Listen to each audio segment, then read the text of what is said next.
Welcome to another episode of AgTech Digest, your go-to source for the latest in agricultural technology. In today's episode, we delve into pivotal industry shifts and innovations reshaping food production. We cover a major crop protection divestiture aimed at streamlining product portfolios, advances in RNA-based herbicides offering targeted weed control with lower environmental impact, and promising soybean yield gains driven by microbial inputs and precision analytics. We'll also look at funding fueling AI-powered breeding for climate-resilient crops and vertical farming's surprising role in cosmetics ingredient supply chains. Greenhouse developments are heating up too, with new partnerships and cutting-edge facilities advancing year-round local production. In the UK, regenerative ag advocate Thomas Gent shares his family's journey from tradition to innovation, while vertical farming faces both setbacks and renewed investment. And finally, we touch on new funding rounds, M&A activity, and ag biotech breakthroughs aimed at reducing emissions and boosting farm profitability. There's a lot to unpack. Let's get started. Exciting developments in crop protection are unfolding as companies advance novel technologies, realign strategies, and secure fresh investments to address the evolving challenges in agriculture. Dow has sold its Talone soil fumigant business to Trical Soil Solutions for $121 million, a move that underscores Dow's strategy to focus on its core downstream markets while demonstrating its best owner mindset. In response, Trical plans to make targeted investments to expand and grow the Talone product line. Meanwhile, Greenlight Biosciences has achieved a major milestone in RNA-based herbicide development, targeting herbicide-resistant horseweed in soybeans through a platform that minimizes environmental impact. With both greenhouse and field trials successfully completed, Greenlight is now preparing for commercialization based on these promising results. In another breakthrough, Jord Bioscience has reported strong yield gains in soybeans, up to 3.1 bushels per acre, following 2 years of trials with microbial inputs. These beneficial microbes, now integrated into standard seed treatments, have proven effective thanks to data analytics and a deep understanding of microbial interactions. Finally, Rainbow Crops has secured strategic investment from Pinks to scale its Trait Foundry, an AI-powered breeding platform designed to develop climate-resilient crops. This funding will support efforts to improve drought tolerance, enhance heat resilience, and boost input efficiency, while aligning with Paulig's goals to build a more sustainable global food system. This week's editorial spotlights a fascinating new frontier in agricultural innovation: vertical farming for cosmetic as beauty brands face increasing pressure. Shedding light on an emerging trend transforming both agriculture and the beauty industry, vertical farming for cosmetics, highlighting its opportunities, technical requirements, crop fragility, economic considerations, and limitations. As beauty brands face increasing pressure to source ingredients sustainably and transparently, indoor farming is stepping up as a viable solution.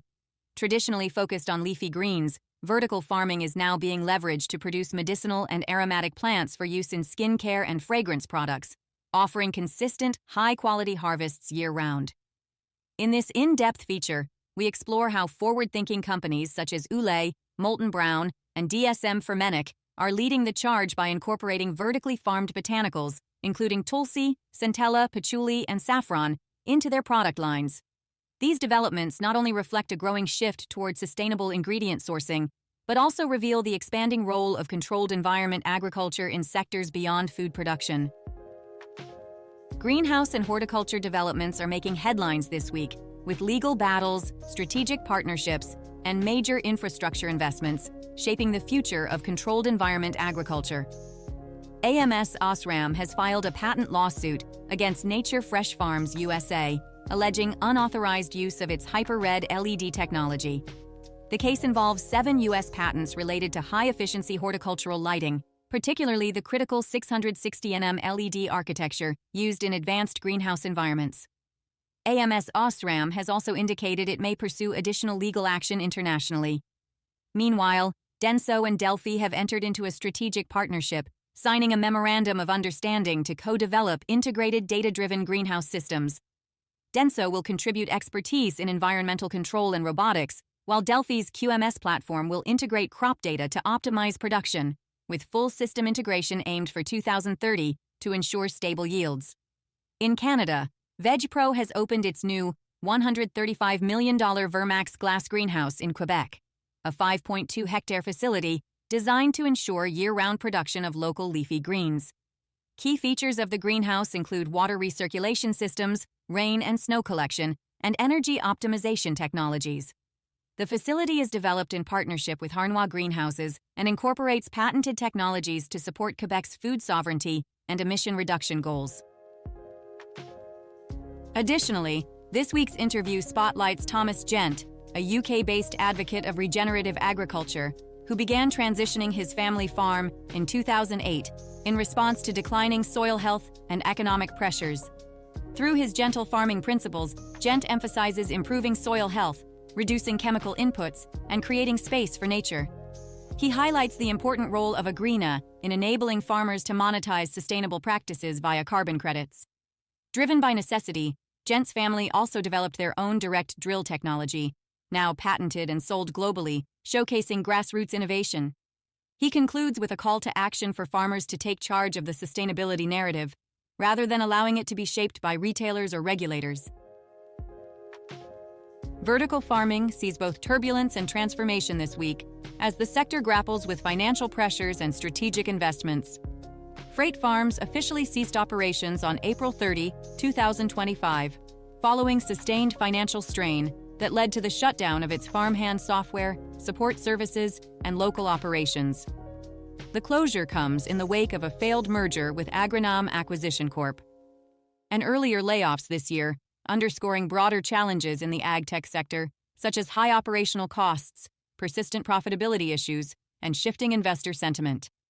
In contrast, Planet Farms and Swiss Life Asset Managers have launched a major €200 million controlled environment agriculture partnership aimed at expanding large-scale vertical farming infrastructure across Europe. As part of the deal, Swiss Life Asset Managers is committing up to €125 million, while Planet Farms contributes its technological expertise. The initiative includes development at Planet Farms' Ciramido facility in Italy, with additional sites planned in the United Kingdom and Scandinavia. This strategic joint venture is designed to meet the growing demand for locally produced, sustainable food and represents a bold step forward in scaling vertical farming solutions across the continent. Other news in the agri-innovation landscape brings a wave of strategic funding, acquisitions, and breakthrough sustainability efforts. Growers Edge has announced the first close of a new financing round led by S2G Investments, Cybus Capital, and Lower Carbon Capital, with additional participation from Otter Creek, iSelect Fund, and Jeff Ubben, the founder of ValueAct Capital, to support its ag fintech platform. Meanwhile, Moolec Science has entered into a business combination agreement with Bioceres Group, Nutricon, and Gentle Technologies Corp., forming an expanded entity dedicated to molecular farming, biological agriculture, and biotech manufacturing. In the livestock sustainability space, Hoofprint Biome has raised $15 million in a Series A round to fast-track commercialization of its methane-reducing feed additive for cattle, backed by SOSV, Amazon's Climate Pledge Fund, Breakthrough Energy Fellows, and Alexandria Venture Investments. On the financial services front, Harvest Returns has launched its second private credit fund, following the success of its 2023 initiative, enabling accredited investors to earn steady income by lending directly to U.S. farmers and agribusinesses. Innovi8.ag has acquired Second Sight Bioscience to bolster its end-to-end data ecosystem for specialty crop growers, integrating capabilities such as labor and yield tracking, produce traceability, and agronomic forecasting.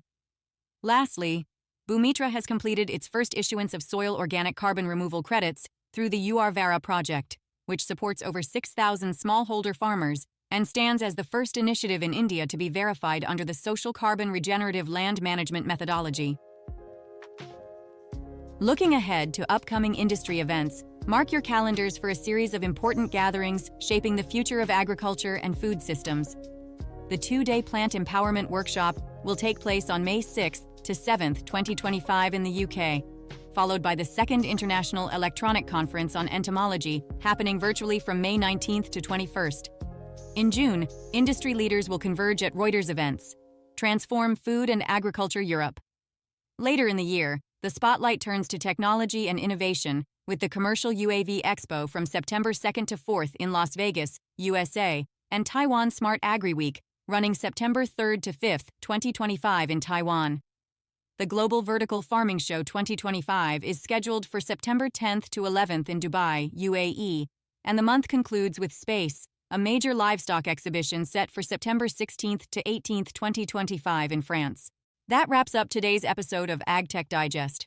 We explored the latest developments in agricultural technology, from advancements in crop protection and vertical farming to groundbreaking greenhouse solutions and innovative partnerships. Key highlights included major strides in RNA-based herbicides, climate-resilient crops, and smart horticulture systems. With strategic investments, new greenhouse technologies, and industry collaborations on the horizon, it's clear that the future of agriculture is moving towards sustainability and precision. Thanks for joining me. I'm Anna, signing off. Stay inspired and keep pushing the boundaries of what's possible.